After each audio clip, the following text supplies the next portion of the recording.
باللہ العلی العظیم اعوذ باللہ السمیع العلیم من الشیطان اللعین الرجیم بسم اللہ الرحمن الرحیم الحمدللہ رب العالمین الحمدللہ الذی ہدانا لہذا وما كنا لنهتدي لولا ان هدانا الله لقد جاءت رسل ربنا بالحق الصلاة والسلام والتحية والإكرام على سيد أشرف الأنبياء والمرسلين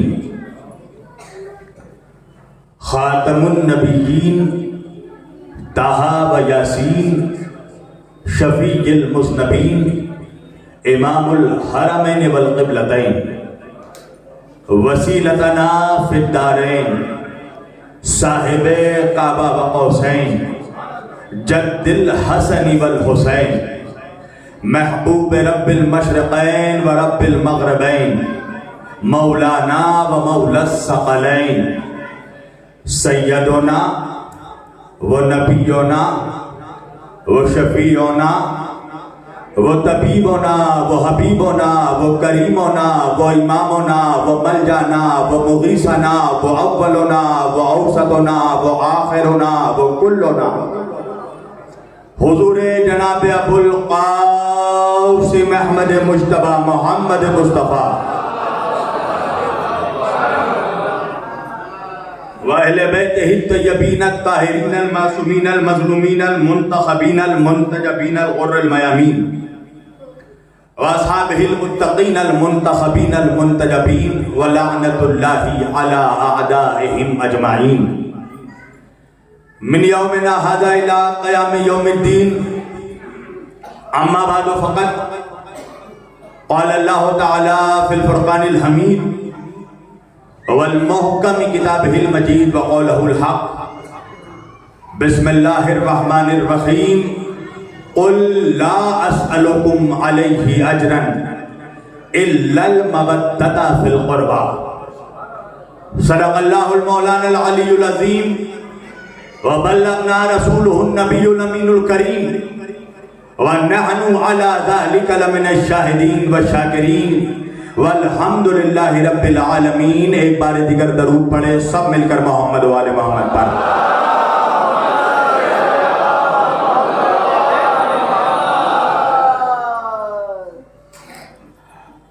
عزیزان گرامی قدر و برادران ملت اسلامیہ، بندگان توحید و عاشقان رسول و آل رسول، گدایان دربار بطول، مولا آپ سبوں کے جذبہ ایمانی کو زندہ و سلامت رکھے.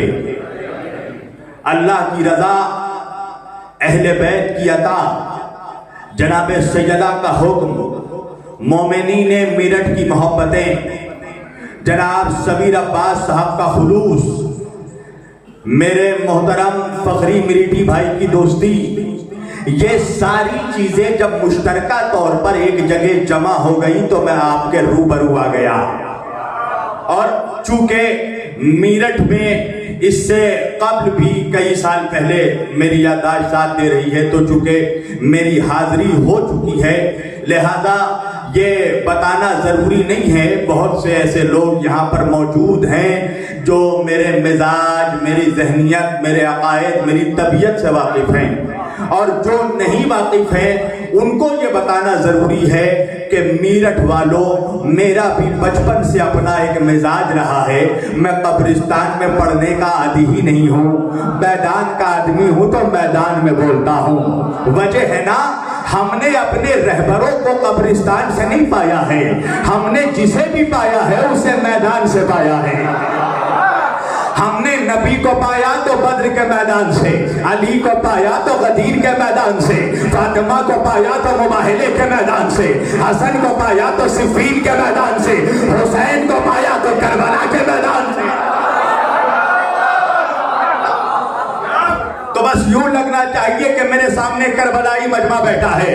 فخری بھائی اس لیے کہ میرا بھی مزاج ہے نا, میں تقریر ہمیشہ کربلائیوں کے بیچ کرتا ہوں, ہرملائیوں کے بیچ نہیں کرتا. ماشاءاللہ.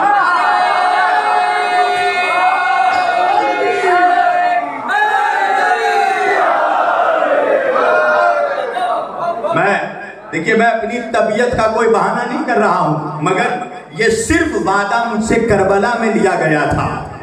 جب میں کربلا میں تھا تب سمیر بھائی نے مجھ سے وعدہ لیا, اور 1 مہینے کے سفر کے بعد ابھی 3 روز قبل آیا ہوں اور آپ لوگوں کے روبرو آ گیا, اس لیے کہ وعدہ نبھانا ہم نے حسین سے سیکھا ہے. توجہ کیجئے گا عزیزان گرامی, میں نے آج کے اس مختصر اور اس معزز اور مقدس اجتماع کے لیے جو مختصر سی گفتگو کا میں نے ارادہ کیا ہے, اس کے عنوان پر میں نے قرآن مجید کی جس آیت وافی ہدایہ کی تلاوت کا شرف حاصل کیا اور سرنامہ کلام میں اسے ہی موضوع گفتگو قرار دیا. پروردگار عالم اپنی مقدس کتاب قرآن مجید فرقان حمید میں ارشاد فرما رہا ہے, بسم اللہ الرحمن الرحیم. قل, توجہ کیجئے گا, ابھی میں نے پوری آیت پڑھی ہی نہیں ہے, اس لیے کہ قل میں ہی تو سب کچھ جمع ہو جائے گا. اللہ اپنے حبیب سے کہہ رہا, قل, حبیب تم کہو. توجہ کیجئے گا, حبیب تم کہو کیا, لا اسألکم علیہ اجرا, ہمیں کوئی اجرت نہیں چاہیے.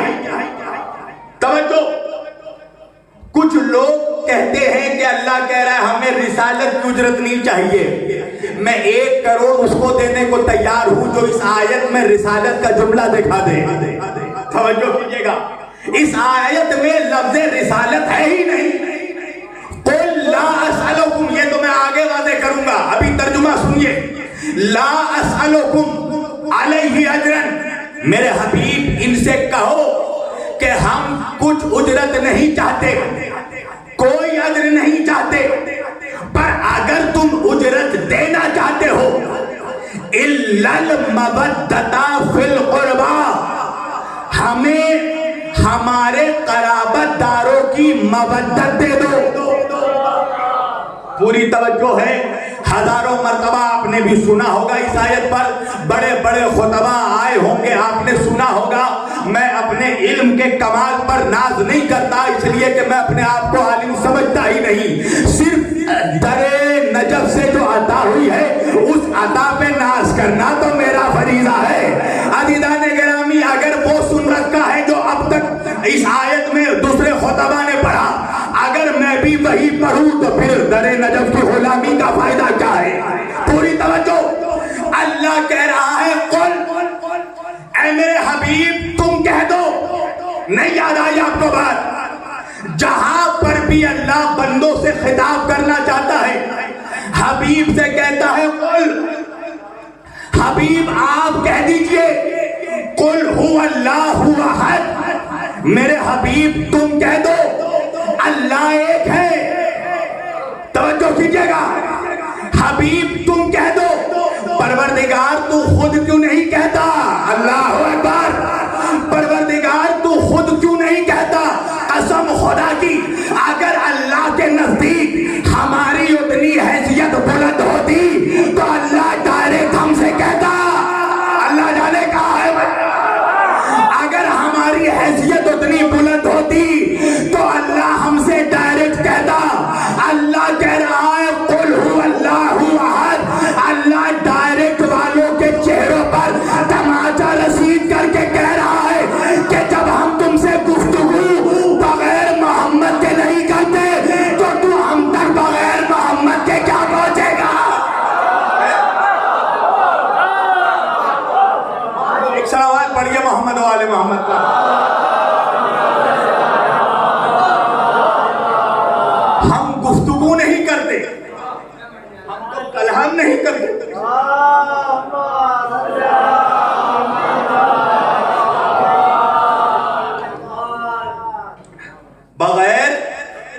اپنے حبیب کے وسیلے کے لیے.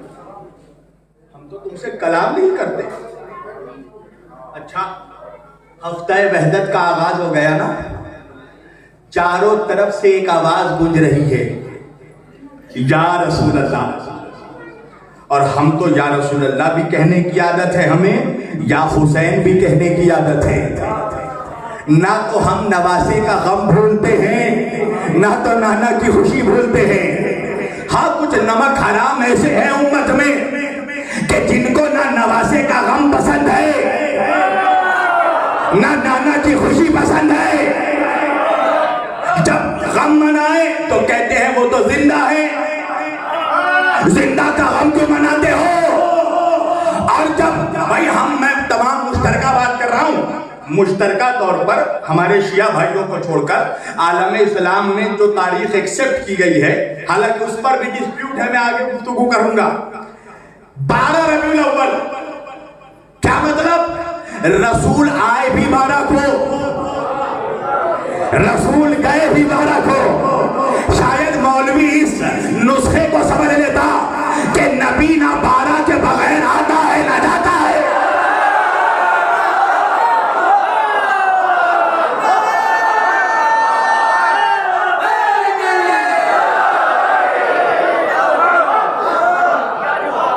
نہ نبی کے پاس بغیر 12 کے تم آ سکتے ہو, نہ نبی کی محفل سے بغیر 12 کی اجازت کے جا سکتے ہو. بھائی اسی لیے تو میرے نبی نے کہا نا, انا مدینۃ العلم والی بابھا, میں علم کا شہر ہوں اور علی دروازہ ہے. ایک منافق آیا امام احمد بن حنبل کے پاس اور اپنے ساتھ ایک علی والے کو لے کر آیا. چاہتا یہ تھا کہ علی والے کو جلائے. اس کو منحوس کو پتہ نہیں تھا کہ جلنا تو یہ یزید کی اولادوں کی فطرت ہے. حسینی تو وہ ہے جو آگ پر بھی قدم رکھ دے تو آگ کی حیثیت نہیں کہ اسے جلا دے. آیا امام احمد بن حنبل کے پاس اور آ کر امام احمد بن حنبل سے کہنے لگا, اے امام احمد بن حنبل یہ بتائیے کہ جبریل نبی کے پاس کتنی مرتبہ آئے؟ امام احمد بن حنبل نے کہا 12,000 مرتبہ. وہ منافق کہنے لگا آیتیں تو 6,666 نازل ہوئی ہے, تو 12,000 مرتبہ جبریل کیا کرنے آیا؟ امام احمد بن حنبل نے کہا کبھی حسین کا جھولا جھلانے آیا, کبھی عید کے دن درزی بن کر آیا. توجہ کیجیے گا, 12,000 مرتبہ آیا. اب ایک مرتبہ منافق نے اپنی مروانی نگاہوں سے علی والے کو دیکھا اور پھر پلٹ کر امام احمد بن حنبل کو دیکھا اور دیکھ کر کہا, اے امام احمد بن حنبل یہ بتائیے جبریل نبی کے پاس تو 12,000 مرتبہ آئے, علی کے پاس کتنی مرتبہ آئے؟ علی کے پاس کتنی مرتبہ آئے؟ امام احمد بن حنبل نے مسکرا کر کہا 24,000 مرتبہ. توجہ, منافق پریشان ہو گیا. نبی کے پاس 12,000 مرتبہ, علی کے پاس 24,000 مرتبہ. امام احمد بن حنبل نے کہا منافق تجھے نہیں پتا نبی شہر ہے, علی دروازہ ہے. جو شہر میں آئے گا دروازے سے وہ پلٹ کر جائے گا.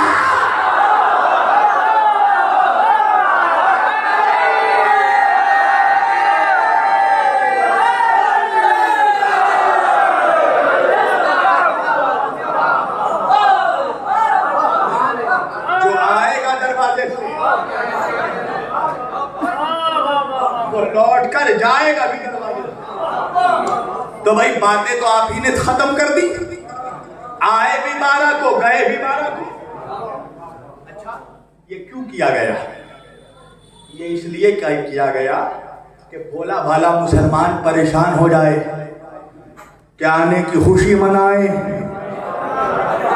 ارے توجہ کیجیے گا, یا جانے کا غم منائے. تو میں منحوسوں سے کہوں گا منحوس, جب محرم آیا تھا تو ہی کہہ رہا تھا زندہ کا غم نہیں منایا جاتا. تو اگر نبی کو زندہ مانتا ہے تو خوشی منانے میں کیا پریشانی ہے؟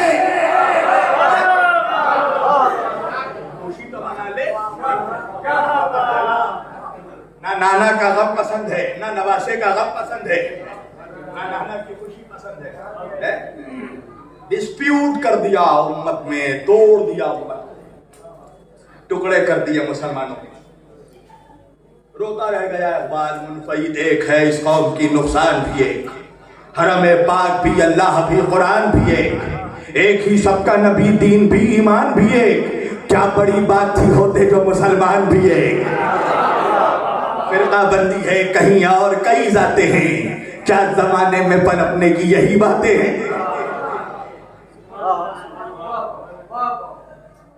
توجہ، روتا ہوا چلا گیا نہیں جس قوم کو پروائے نشے من تم ہو، بجلیاں جس کی ہے آسودہ خرمن تم ہو، بیچ دیتے ہیں جو اسلاف کے مدفن تم ہو، ادا میں تم ہو نصارا تو تمدن میں ہنود. ارے یہ مسلمان ہے جنہیں دیکھ کے شرمائے یہود. کیسے ہوا فقری بھائی، کیسے ہوا، کیسے ہو گئے اتنے ٹکڑے، کیسے بڑھ گیا مسلمان؟ قرآن ایک، کعبہ ایک، قبلہ ایک، اسلام ایک، شریعت ایک، نبی ایک، خدا ایک، تو فرقے کیسے انیک ہوئے؟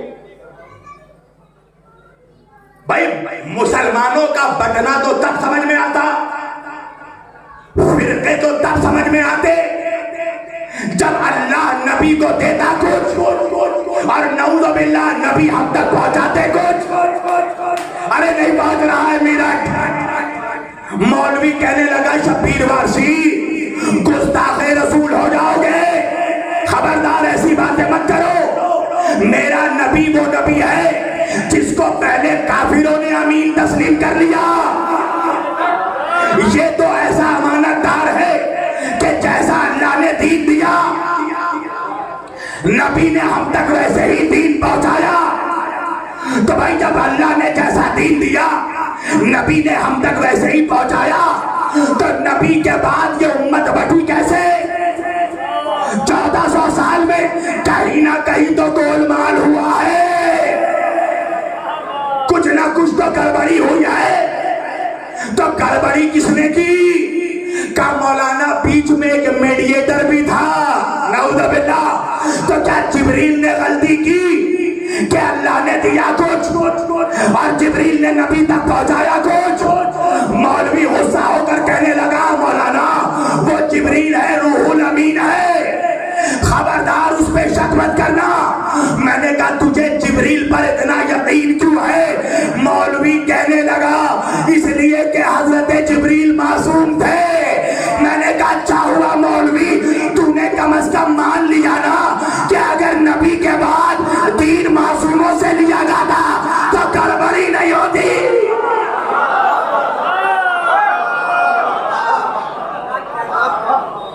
سلامات پڑھے آپ لوگ اتنے ہی آہستہ سے جتنے آہستہ سے داد دیا ہے.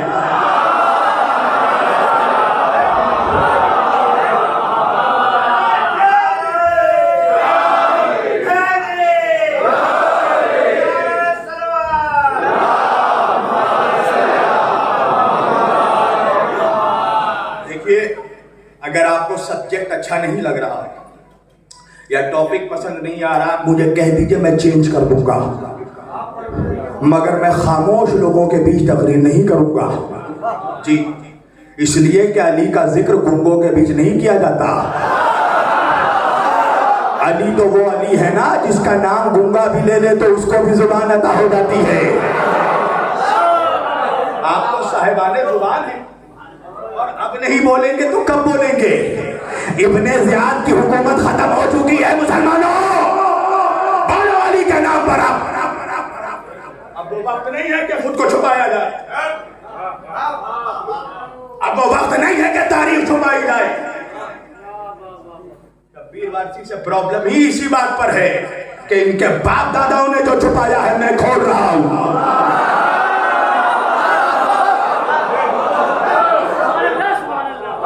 تمہاری کتابوں سے پڑھ رہا ہوں جو کتابیں تمہیں مولوی مدرسوں میں پڑھاتا ہے، اور جب فضیلت علی کی بات آتی ہے تو پیٹ سٹا دیے جاتے ہیں.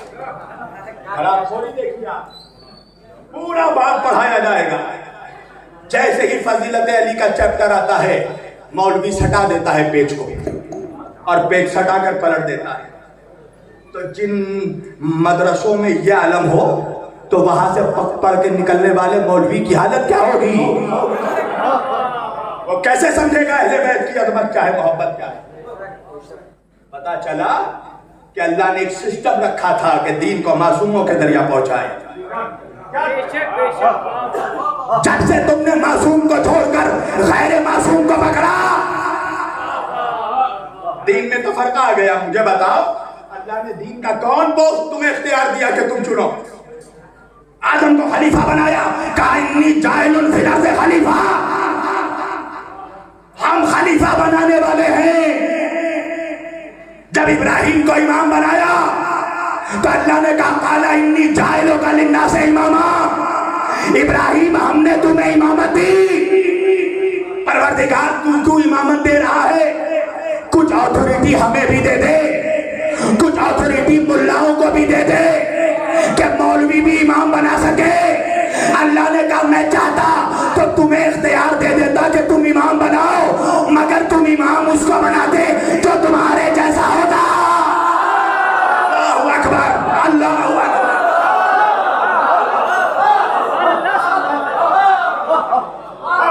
اگر ہم تمہیں اختیار دے دیتے تو اس کی طاقت بھی تمہارے جیسی ہوتی. اس کی طاقت یہ ہوتی کہ وہ ایک لکڑی کا دروازہ نہ اٹھا پاتا، مگر ہم جس کو امام بنائیں گے وہ خیبر کا دروازہ.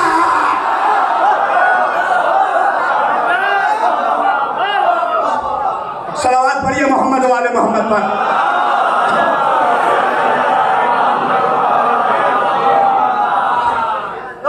اس کو اختیار ہم دیں گے، اس کو طاقت ہم دیں گے، اس کو عزت ہم دیں گے.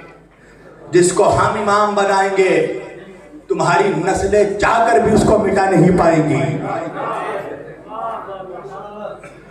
میرا امام جب زندان شام سے چلا ہے، چوتھا امام ہمارا، تو یزید نے دربار میں اپنے سفیروں کو طلب کیا، وزراء کو طلب کیا، وزراء کی میٹنگ بلائی، اور میٹنگ بلانے کے بعد اپنے مشیروں سے، وزراء سے پوچھا کہ یہ بتاؤ میں جیتا یا حسین جیتے؟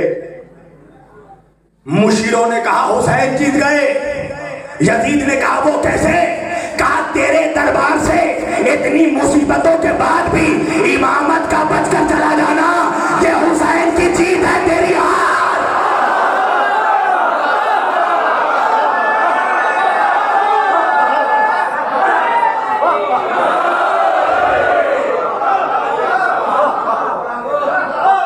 یہ فتح ہے حسین کی. چوتھے امام سے ایک شخص نے پوچھا امام یہ بتائیے یزید جیتا یا آپ کے بابا حسین جیتے؟ امام نے کہا جا مسجد میں 2 رکعت نماز پڑھ کر آ. گیا مسجد، 2 رکعت نماز پڑھ کے لوٹا، کہا امام پڑھ کر آ گیا. امام نے کہا یہ بتا جب نماز پڑھ رہا تھا تجھے نماز پڑھنے سے کسی نے روکا؟ توجہ کیجئے گا، تیرا راستہ کسی نے روکا؟ کہا نہیں. کہا اگر تیرا راستہ کوئی روک دیتا تو یزید جیتا، تو نماز پڑھ کر آ گیا تو حسین جیتا.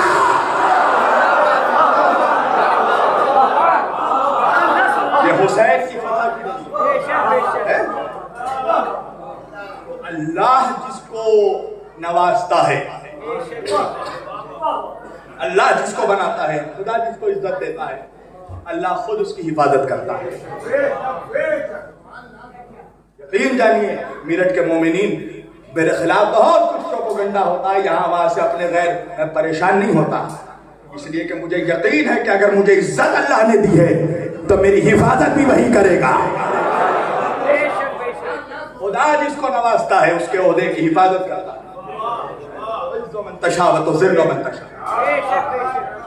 اللہ جس کو امام بنا رہا ہے وہ قیامت تک باقی رہے گا. اللہ کے رسول نے فرمایا کہ اگر قیامت کو ایک دن بھی باقی رہ جائے، ایک دن بھی بچ جائے، تو اللہ میری بیٹی فاطمہ زہرا کی نسل میں سے ایک ایسی اس کی اولاد کو بھیجے گا جو وقت کا امام ہوگا. چاہے ایک دن بھی رہ جائے قیامت کو، مگر اس کی امامت قائم ہوگی. پوچھا یا رسول اللہ وہ آئے گا کہاں سے؟ کہا کعبے سے آئے گا. میں نے کہا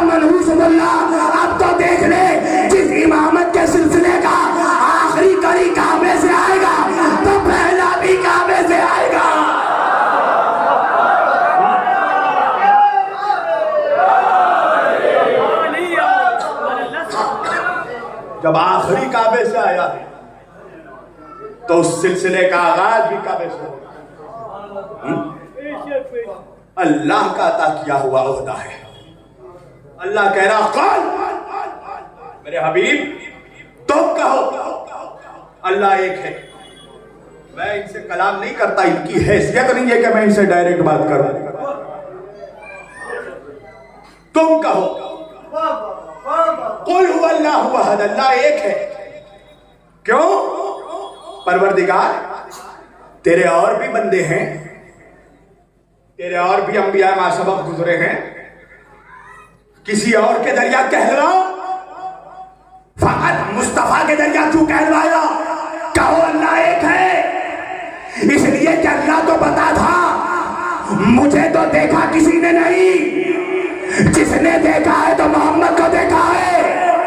تو محمد ہو سکتا ہے تمہارے ہی اوپر خدا ہونے کا گمان ہو تو تم ہی کہہ دو اللہ ایک ہے, کہ جب محمد جیسا خدا نہیں ہو سکتا تو ملا جیسا خدا کیا ہوگا؟ محمد جیسا خدا نہیں ہو, جب علی جیسا خدا نہیں ہو سکتا تو پھر اور کون خدا ہو سکتا ہے؟ خدا تو وہ ہے, حمد ہے اس خدا کی جس نے محمد کو پیدا کیا, جس نے علی کو پیدا کیا. تو کیا وہ اپنی شریعت کو لاوارث چھوڑ دے گا؟ دو کوڑی کے لوگوں کے بیچ چھوڑ دے گا جن کی زندگی کا ایک بہت بڑا لمحہ نجاست میں گزر جائے؟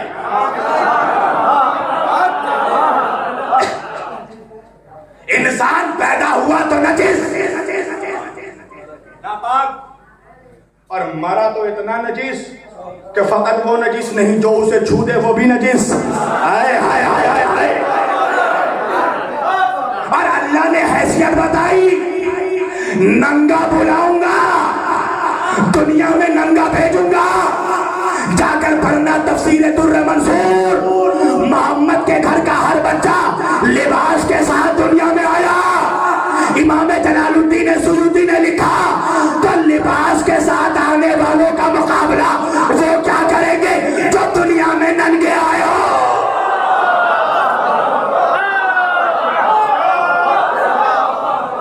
یا جملہ بدل کر کہہ دوں میرٹھ والوں, وہ اہل بیت کا مقابلہ وہ کیا کریں گے جو دنیا میں بھی ننگے آئے, جو میدان میں بھی ننگے آئے.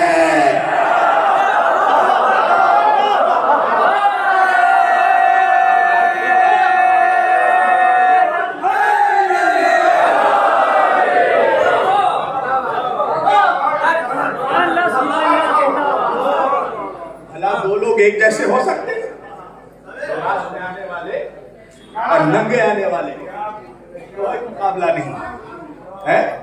یہ میں اپنی تفسیر سے نہیں پڑھ رہا ہوں, امام جلال الدین سیوطی. بتاؤ عالم اسلام کی اس سے زیادہ معتبر کوئی تفسیر ہو سکتی ہے؟ تفسیر در منصور. اللہ کیا شریعت کو لاوارث چھوڑ دیتا؟ اِنَّا خَلَقْنَا الْإِنسَانَ مِن نُطْفَةٍ أَمْشَاجٍ نَبْتَلِيهِ. اللہ کہہ رہا ہے ہم نے انسان کو ملے جلے مخلوط نجس نطفے سے پیدا کیا. تو نطفے سے پیدا ہوا ہے, مقابلہ ان کا کر رہا ہے جو اللہ کے نور سے پیدا ہوئے ہیں.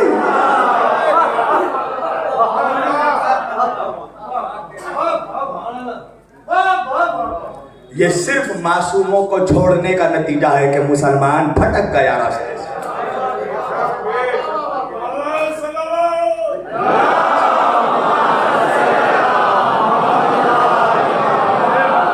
میری طبیعت بالکل صحیح نہیں ہے, میں صرف وعدہ نبھایا ہے تو آیا. آپ کو اندازہ ہو رہا ہوگا, سامرہ گیا تھا فخری بھائی, 55 ڈگری گرمی تھی. اللہ اکبر. مولا سلامت رکھے ان لوگوں کو کہ جو نجف سے کربلا پیدل چل کر جاتے ہیں.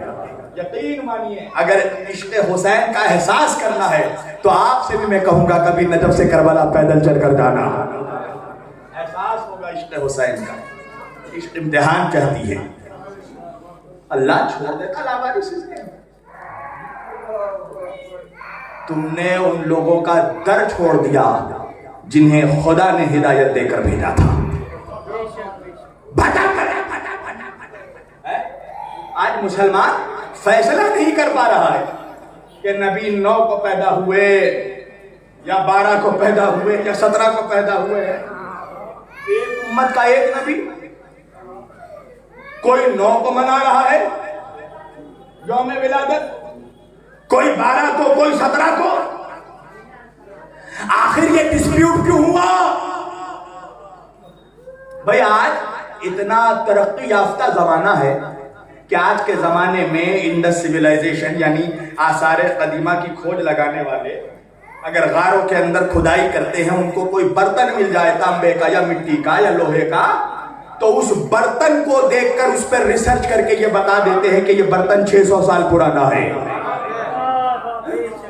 6000 سال پرانا ہے, اور اس برتن میں فلاں قبیلے کے لوگ کھانا کھاتے تھے, ان کے رہن سہن کا اسٹائل ایسا تھا, ان کا وے آف لیونگ ایسا تھا, وہ کپڑے ایسے پہنتے تھے. ایک برتن کو دیکھ کر آج کا آثار قدیمہ والا 6000 سال پہلے کی تہذیب بتا دیتا ہے, اور قرآن رہتے ہوئے مولوی یہ نہیں بتا سکتا کہ نبی یہاں ہاتھ باندھتے تھے, یہاں ہاتھ باندھتے تھے, یہاں ہاتھ کھول کر بڑھتے تھے.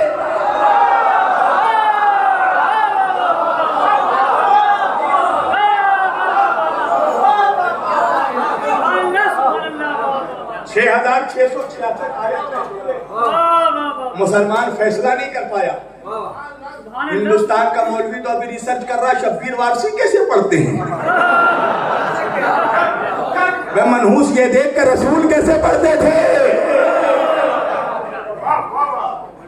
1400 سال میں تحقیق نہیں کر پایا کہ نبی نماز کیسے پڑھتے تھے, نبی پیدا کب ہوئے, 12 کو, 9 کو یا 17 کو. میں نے کہا وجہ کیا ہے؟ تو نے کس سے پوچھا نبی کی ولادت؟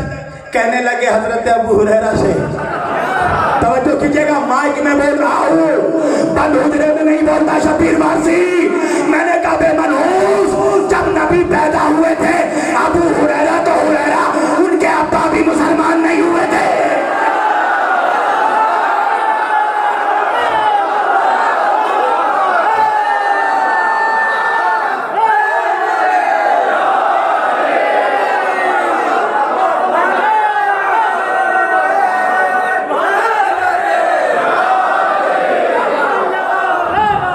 بچے کی ولادت اس سے پوچھی جاتی ہے جو ولادت کے وقت موجود ہو. تاریخ اسلام اٹھا کر دیکھنا, تو ہی مرد موجود تھا جب نبی پیدا ہوئے, یا عبد المطلب یا ابو طالب.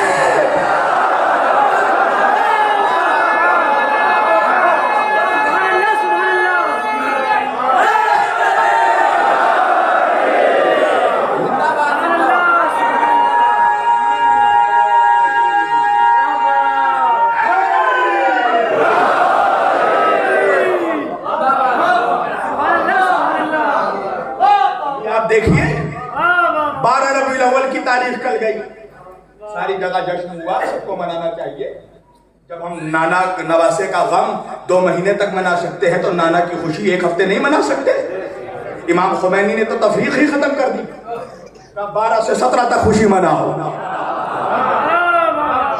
مگر کیا کیجئے گا, یہ خوشی خراب ہو جاتی ہے جب ہم اسٹیجوں پر خطرناک ملا کا چہرہ دیکھ لیتے ہیں, جب وہ چیخ چیخ کر پڑتا ہے تیرا کھاوا میں تیرے گیت گاوا یا رسول اللہ, تیرا کھاوا میں تیرے گیت گاوا یا رسول اللہ. میں نے کہا مطلب کیا ہے مولوی؟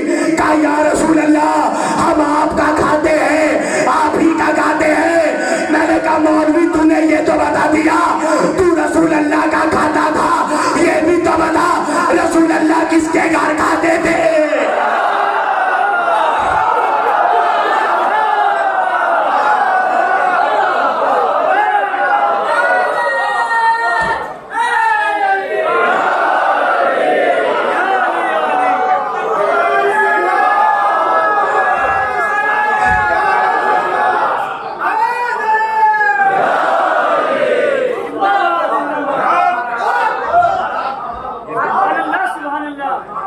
رسول اللہ کس کے گھر کھاتے ہیں؟ جہاں جائیے, جس جلسے میں جائیے, فوراً ایک شخص پڑھے گا دائی حلیمہ گود میں تیری چاند اترنے والا ہے. میں نے کہا تیرا باپ کھڑا تھا جب حلیمہ کی گود میں چاند اترا تھا؟ تیرا باپ کھڑا تھا وہاں پر کیمرہ لے کر. حلیمہ تھی ہی کہاں اس وقت موجود. جس گود میں چاند اترا وہ تو نظر آ گیا, اور جس گود میں چاند پلا ہے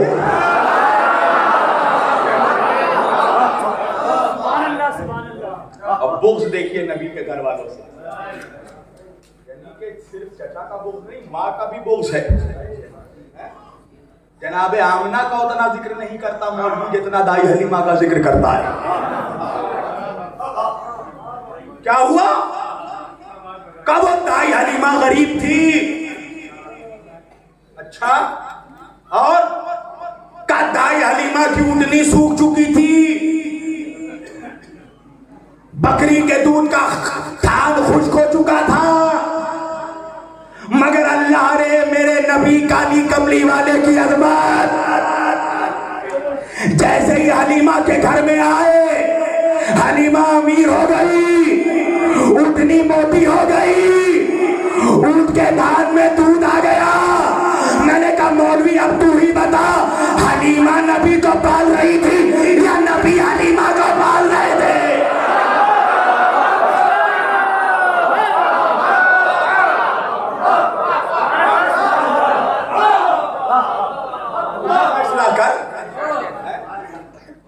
بغض اتنا بڑا, نعوذ باللہ کی یہ چیزیں تاریخ میں تو ہے, میں تو کچھ کر نہیں سکتا. کہنے لگا دائی حلیمہ کا ایک پستان خشک تھا اور ایک پستان سے عرب کے سارے بچوں کو دودھ پلاتی تھی. یہ تاریخ میں جملے ہیں اس لیے پڑھ رہا ہوں میں. کیا ہوا کہ رسول اللہ آئے تو حضور نے اس پستان میں منہ نہیں لگایا جس سے اور بچے پیتے تھے, خشک پستان میں منہ لگایا تو دودھ کا چشمہ جاری ہو گیا. میں نے کہا انصاف سے بتا مولوی, جس نبی کی عظمتوں کے صدقے میں اللہ ایک دائی کے پستان سے دودھ کا چشمہ جاری کر سکتا تھا, اس کے مائی سے دودھ کا چشمہ جاری نہیں کر سکتا تھا. عجیب و غریب, جس بی بی نے 9 مہینے اپنے شکم میں نور رسالت کو رکھا. اللہ اکبر, یہ جو بغض ہے نا تجھے نبی کے خاندان سے, نبی کے گھر والوں سے, یہ بغض تمہیں جہالت کے نالوں پر اٹھا دے رہا ہے. تم گرتے چلے جا رہے ہو اپنی نظروں سے بھی اور دوسری قوموں کی نگاہوں سے. صرف اہل بیت کو چھوڑنے کا نتیجہ ہے. تم نے کیا سمجھا کہ اللہ دین کو لاوارث چھوڑ دے گا قیامت تک؟ آج بھی دیکھ, جس قوم نے معصوموں کا دامن تھام رکھا ہے وہ سر بلند ہے. کوششیں بہت ہیں. تقریباً 12 دن تھا, میں نے دیکھا کہ دشمن کس طرح سازش کر رہا ہے. پوری کوشش ہے کہ نظام ولایت فقیہ کو ختم کر دیا جائے. ایجنٹس چھوڑ دیے گئے ہیں ایران میں, اور کچھ منافق خوش ہو رہے ہیں. قسم خدا کی, اگر ایران سے نظام ولایت فقیہ ختم ہوا تو شیعوں کو تو چھوڑ دو, مسلمانوں کو رسوائی سے کوئی بچا نہیں سکتا دنیا میں. امریکہ کسی کو گھاس ہی نہیں ڈالتا سوائے ایران کے, کچھ سمجھتا ہی نہیں ہے. سعودی عرب کے لیے تو ٹرمپ نے کہہ دیا کہ 2 دن ہم اپنا فورس ہٹا دیں تو یہ اپنی بادشاہت نہیں بچا سکتے. جانتا ہے کہ کسی قوم کے اندر دم ہے تو وہ ایران ہے. قسم خدا کی فخر ہے عالم اسلام کا ایران. آپ سوچ رہے ہیں کیسی مصیبتوں کا سامنا ہے. غیر تو غیر اپنے خلاف بولنے کو تیار ہیں. میں ایک مولوی کے ساتھ بیٹھا, جب میں نے دیکھا وہ رہبر کے خلاف بول رہا تو میں نے کہا کہ جب آپ ایسا بول رہے ہیں تو مجھے احساس ہو رہا ہے کہ رہبر کتنے تنہا ہیں. آپ مجھے سمجھ میں آ رہی ہے کہ بنی امیہ کی سیاست کیا تھی, کس طرح قوم کو قوم کے لیڈروں کے خلاف کیا جائے. تو کیا سمجھتا ہے اللہ, یوں ہی دین کو نہیں, اس دین کا بچانے والا خدا ہے. اس نظام کو خدا بچائے گا, کچھ بھی ہو جائے. مجھے یقین ہے وہاں لوگ ایسے ملے مجھ سے کہنے لگے 1 ہفتے میں نظام ختم ہو جائے گا. میں نے کہا ایک ہفتے میں تو تیرا باپ یزید حسینیت کو ختم نہیں کر پایا، یہ نظام ولایت کو کیا ختم کرے گا؟ اس کی حفاظت اللہ کر رہا ہے، اس لیے نبی نے کچھ نہیں مانگا. مت سوچے کبھی اس بات پر، کچھ نہیں مانگا.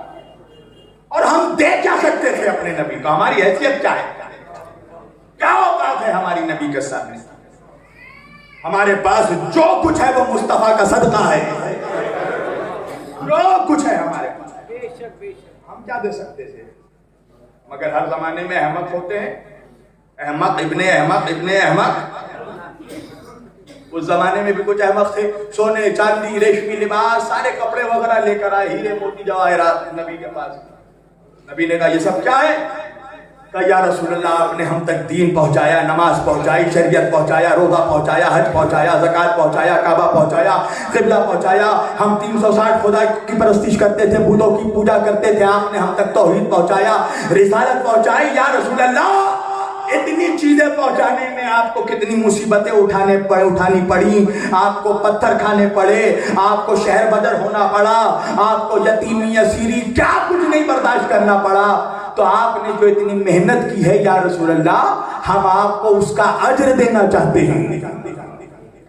یا رسول اللہ کے رسول نے کہا کیا اجر دو گے؟ کہا یہ ہیرے اونٹوں پر لاد کر ہیرے جواہرات موتی سونے ریشمی کپڑے لائے ہیں، یہ آپ کی اجرت ہے. فوراً آیت آ گئی قل لا اسألکم علیہ اجرا، ان سے کہو ہمیں کوئی اجرت نہیں چاہیے، اگر اجرت دینا چاہتے ہیں الا المودۃ فی القربى، فاطمہ کی محبت دے دو. قربا قربا قربا قربا، میں نے فاطمہ کا لفظ بہت سوچ سمجھ کر لیا ہے، میں نے قربا کا ترجمہ فاطمہ کیا ہے. فاطمہ کے گھر والوں کی مودت دے دو، الا المودۃ فی القربى، ہمیں ان کی مودت دے دو ہمارے اہل بیت. کاہے کی اجرت؟ رسالت کی نہیں، دین پہنچایا اس کی اجرت، نماز پہنچائی اس کی اجرت، روزہ پہنچایا اس کی اجرت، زکوٰۃ پہنچایا اس کی اجرت، حج دیا اس کی اجرت، کعبہ دیا اس کی اجرت، قرآن دیا اس کی اجرت، سورتیں دی اس کی اجرت، آیتیں دی اس کی اجرت، شریعت دی اس کی اجرت. اب پتا چلا کہ یہ نماز، روزہ، حج، زکوٰۃ، کعبہ، قرآن، دین، شریعت، اسلام فری میں نہیں ملا، اس کی اجرت ہے اہل بیت سے محبت،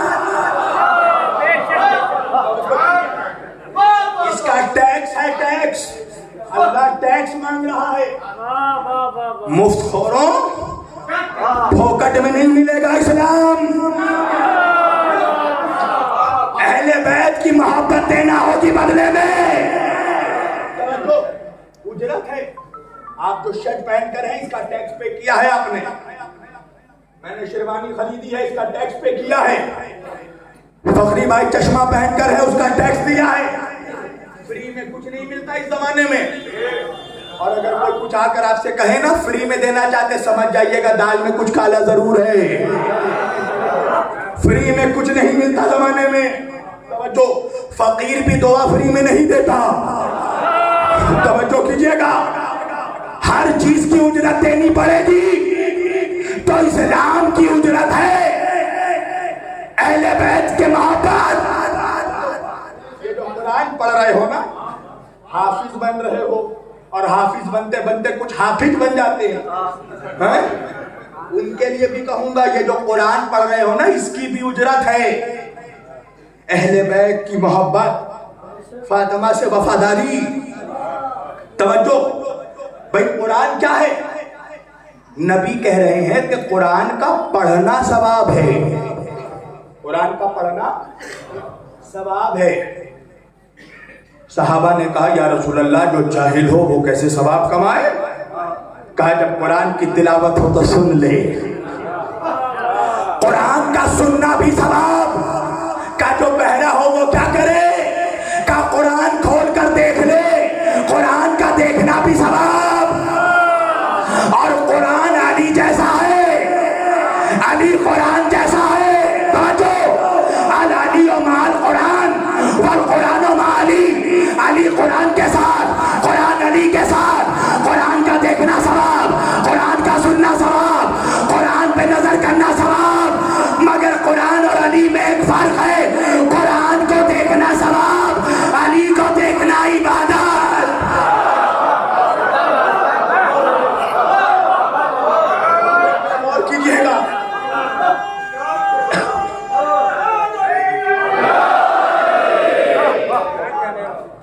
اپنی طبیعت کی علالت کی وجہ سے بہت کچھ بہت اسپیڈ میں دے رہا ہوں آپ لوگوں کو.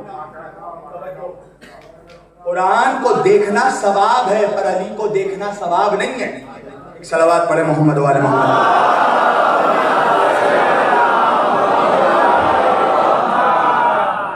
النظر الی وجہ علی عبادہ، علی کو دیکھنا عبادت ہے. قرآن کا سننا ثواب ہے پر ذکر علی عبادہ، علی کا ذکر سننا عبادت ہے. تو قرآن کا دیکھنا بھی ثواب، قرآن کا پڑھنا بھی ثواب، قرآن کا سننا بھی ثواب. اب جب میں نے یہ حدیث پڑھی تو مجھے بھی بڑا اشتیاق پیدا ہوا کہ میں بھی ثواب کماؤں. میں بھی گیا ایک عثمانیہ بک ڈپو اسٹیشنری کی دکان، قرآن ہدیہ کروں.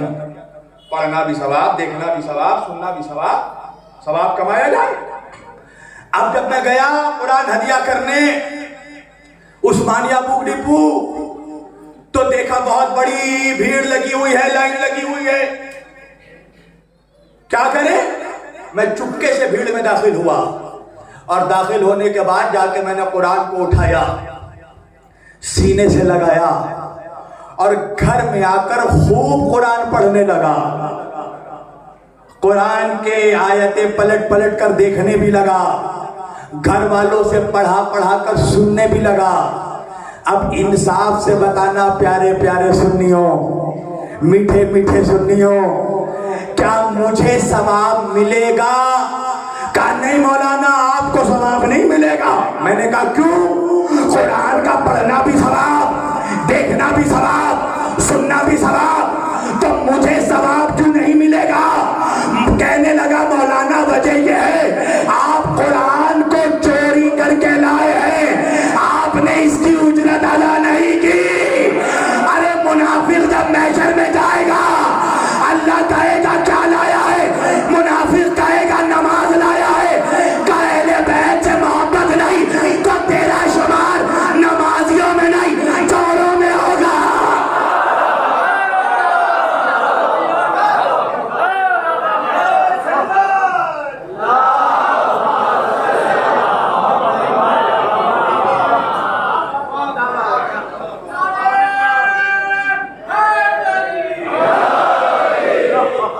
اس لیے کہ اجرت ادا نہیں کی ہے. ہر چیز کی اجرت ہے اہل بیت کی، محبت بھی نہیں، مودت. اب میں کیسے وعدے کروں؟ میں تقریباً 1 گھنٹے بول چکا ہوں، میں کیسے وضاحت کروں اتنے شارٹ ٹائم میں کہ مودت کیا ہے؟ چھوٹی سی ایک مثال دیتا ہوں. میں راستے میں نکلا، میرے اوپر حملہ ہوا. فخری بھائی میرے ساتھ تھے، بڑی محبت کرتے ہیں مجھ سے، مگر جب مجھ پر حملہ ہوا تو یہ نکل گئے. حالانکہ ایسی امید بالکل بھی نہیں ہے، بالکل بھی نہیں ہے فخری بھائی سے. میں تو بس مثال پیش کر رہا ہوں اپنے بھائی کے سامنے، امید تو بالکل بھی نہیں ہے. اچھا ایک صلوات پڑھے آپ سب مل کر.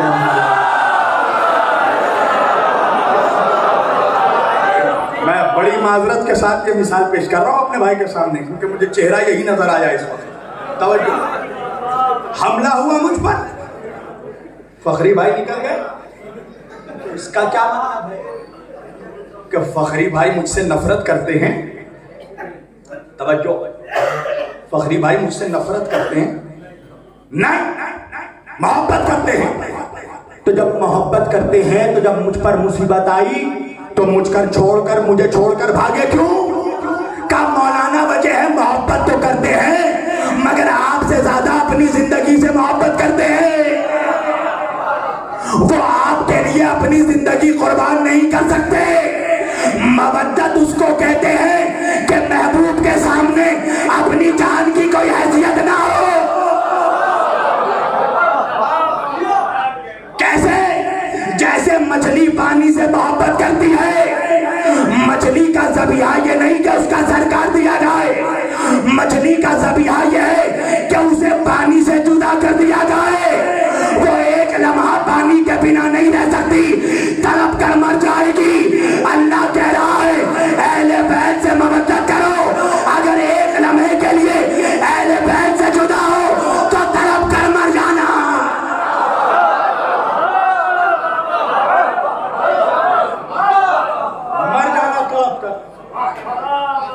مگر زندہ مت رہنا ہے بیت کے بغیر.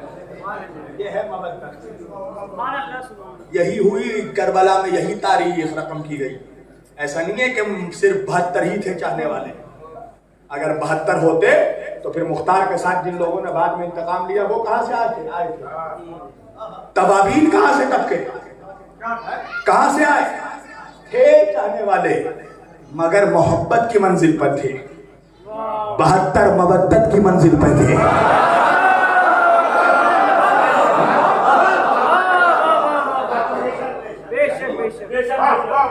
یعنی اہل بیت کے سامنے اپنے جان کی کوئی حیثیت نہیں.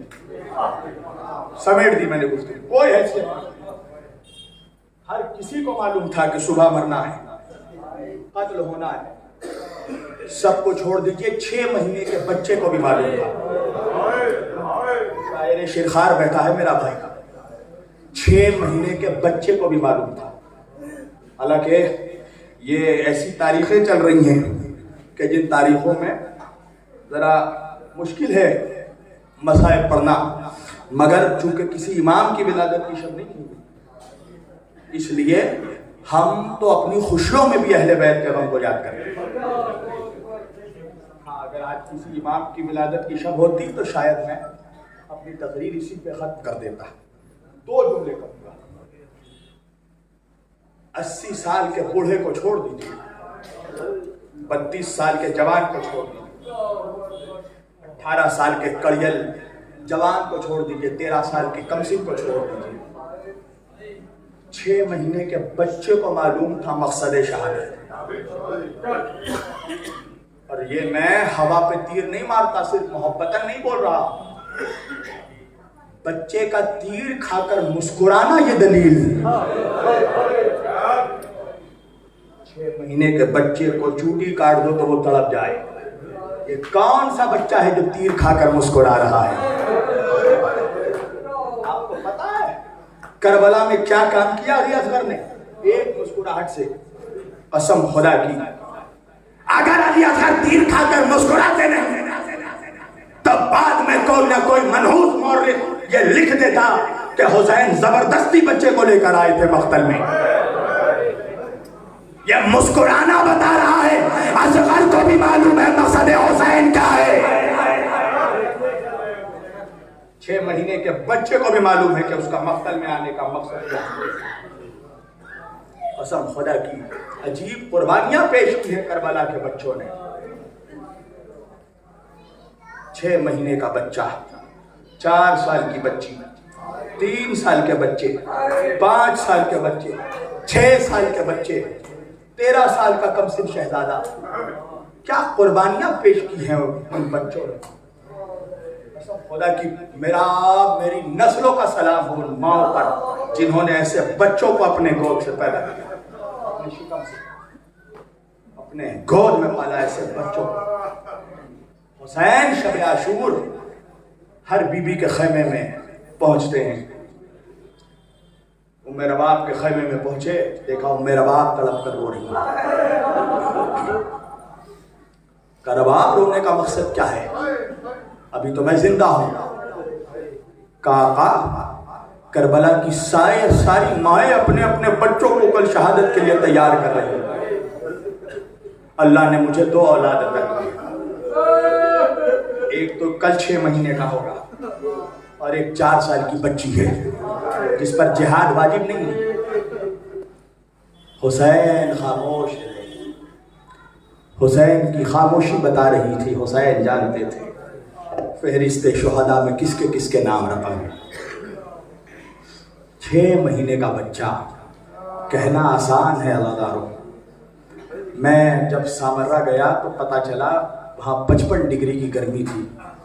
ہم لوگ جو ساتھ میں تھے بے ساختہ میری زبان سے نکلا کہ کیا اس دنیا میں کوئی ایسا باپ ہے جو اس 55 ڈگری کی گرمی میں اپنے بچے کو زمین پر رکھ دے. سب سے کم جو روایتیں نقل کی گئی ہیں کربلا کے سلسلے میں وہ یہ ہے کہ 70 ڈگری کی گرمی تھی. بہرحال واللہ عالم, اللہ بہتر جانتا ہے. مگر کیا کلیجہ ہوگا اس باپ کا جس نے اپنے بچے کو زمین پر لٹایا. اللہ اکبر. حسین نے اٹھایا تو ہتھیلی پھینک گئی. کیوں؟ اس لیے کہ بچے کے پشت پر چھالے پڑ چکے تھے. کیا کلیجہ ہے حسین کا. قسم خدا کی کائنات میں کسی کا حسین جیسا کلیجہ نہیں. 6 مہینے کے بچے کے گلے پہ تیر لگا, خون کو اچھالا تو آسمان سے آواز آئی, آقا اگر آسمان پر یہ خون کا قطرہ پہنچا تو قیامت تک پانی نہیں برسے گا. حسین نے چاہا کہ زمین پر خون پھینکے, زمین سے آواز آئی, آقا اگر اصغر کا لہو زمین پر گرا تو قیامت تک اناج نہیں اگے گا. حسین نے کہا انکار آسماں کو ہے, راضی زمین نہیں. ارے اصغر تمہارے خون کا ٹھکانہ. چہرے پر خون ملا, چہرے پر خون ملا, اور خون مل کر بچے کی لاش کو لیے آگے بڑھے. یہ حسین کا کلیجہ ہے.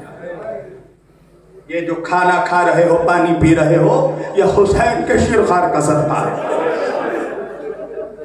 بچے کی لاش کو لے کر آگے بڑھے. کیا دیکھا؟ زمین پر جوان بیٹے کا جنازہ پڑا ہوا ہے. کیا ہوگا اس باپ کا عالم جس کے گود میں 6 مہینے کے بچے کا لاشا, جس کی آنکھوں کے سامنے زمین پر 18 سال کے جوان بیٹے کا لاشا. حسین اصغر کی لاش کو لے کر اکبر کی لاش کے پہلو میں بیٹھے.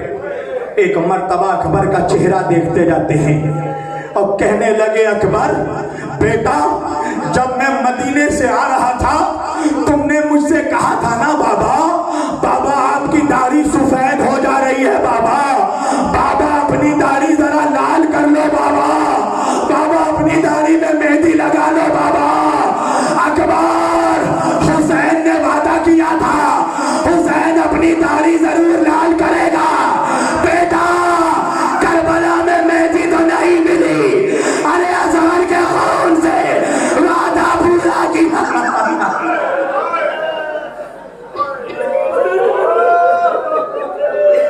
اصغر کے خون سے وعدہ پورا کیا. آ گئی شام غریبہ, لوٹ لیا امت نے نبی کا گھر, چھین لی گئی زہرا کی بیٹیوں کی چادریں, سروں کو کاٹ کاٹ کر نیزوں پر بلند کیا جا رہا ہے. ایک مرتبہ عمر سعد لعنتی نے ایک سپاہی سے کہا, گن کر بتا کتنے سر ہیں. سپاہی نے گنا, گن کر کہا 71 سر ہیں. پھر سر سعد کہنے لگا, میں نے تو سنا ہے 72 لوگ مارے گئے, یہ 72واں سر کس کا ہے؟ کہا 72واں سر حسین کے شیرخوار علی اصغر کا. حسین نے اسے کسی نرم زمین پر دفن کر دیا ہے. ایک مرتبہ حکم دیا, اپنے ساتھ کچھ نیزہ سواروں کو لے کر جا, زمین پر نیزہ مارا جائے, اصغر کی لاش کو کھود کر نکالا جائے. عزاداروں سنو گے, کچھ نیزہ سوار چلے, زمین پر